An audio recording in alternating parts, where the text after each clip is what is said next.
Isabel Matias from Laguna. Hi, Isabel. Hello po. Isabel, you're so pretty. Ang ganda-ganda mo. Ay, thank you po. Ilan taon ka na, Isabel? Ano po, I'm 21 years old. Turning 22. Turning 22. Opo. Marami ka na mga contest na sinalihan. Yes po. So medyo veterana ka na. Tama lang po. Batak lang po. Batak. Ano pakiramdam mo ngayon? How are you feeling today? A little nervous and syempre overwhelmed. Overwhelmed. Yeah, sobrang saya po. Sobrang saya to be here. Sige, eto na. Masaya kaya ang ating inampalan? Isabel. Hindi, baka matakot yung bata. Super bagets pa niya, pero yung boses mo, talagang buo. Alam mo yung dapat mong buga dito sa kantang to. Gustong-gusto ko yung pasok mo pa lang. If I... Gustong-gusto ko yung part na yon. Pero parang hindi ka na yung ginagawa. Parang mas maganda yung kanya. Hindi, siguro lang, Isabel, be careful lang dun sa mga part na kailangan i-sustain kasi, well, mahirap talaga siyang ma-maintain na andun ka lang sa note na yon. Kasi mahaba eh. Yung part na to, you, my darling, you, parang ang hirap niyang mag-stay ka lang dun sa note na yon. So, may tendency lang na nag-sharp ka kanina. So, ingat ka lang dun sa mga part na yon. Last na napansin ko is yung dito sa dulo na part, yung love. Kasi paulit-ulit na siya, I will always love you. Mas ibuka mo pa yung love.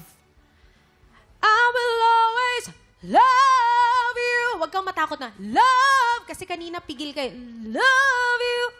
Narinig mo, pansin mo, iba yung love sa love. Love. Love you. Yan. Ayun.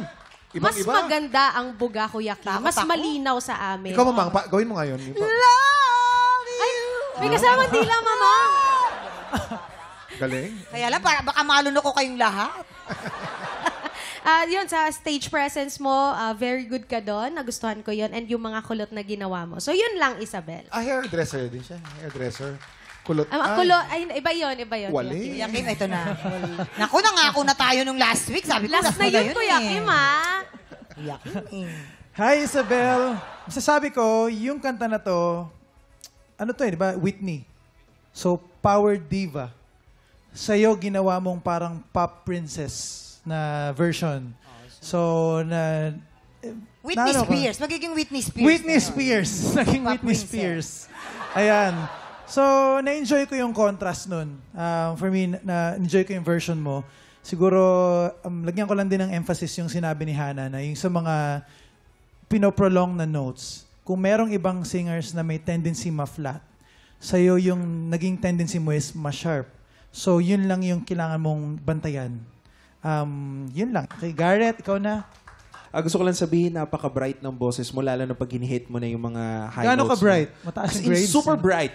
Like, you know, like the lights above there. Pero hindi, yung boses mo sobrang bright pag hinihit mo yung mga high notes. Yun lang sa mga enunciation mo lang din. At saka dun sa, yun sabi nga nila, yung sa sharp, pag nagpo-prolong ka ng notes, ang tendency is magpa-flat ka, pero nagsa-sharp pagdating sa'yo. And also, gusto ko lang din i-comment kasi napaka-brave mo to take on that big song and to make it your own version, which is bagay sa edad mo, which is very, very nice. Ang advice ko lang yun dun sa dulo, ay sa first part, yung mga redundancy lang ng techniques na pinapakita mo. Kasi ang ganda nung ano yung if I... Pero pag inulit-ulit mo na siya, parang alam na namin na gagawin mo na siya every time. So, yun lang. Good luck. Maraming salamat. Diba? First nakikinig siya, sabi niya, Sige. If Yan ang magaling na singer, Mama. Nakikinig. Nakikinig. Makinig na tayo, Kuya Kim. Baka gagaling tayo, no? Tignan natin kung ano naman ang scores na ibibigay sa'yo ng ating mga inampalan. Isabel, ito ang bibigay kong stars sa'yo.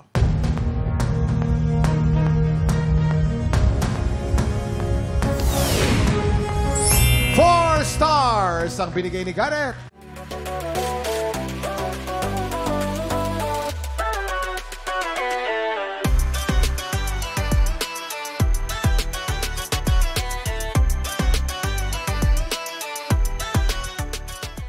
Tik Tropa, pinanood mo hanggang sa dulo itong video na to, very good ka. For more happy time, watch more TikTok Clock videos on our official social media pages and subscribe to GMA Network official YouTube channel.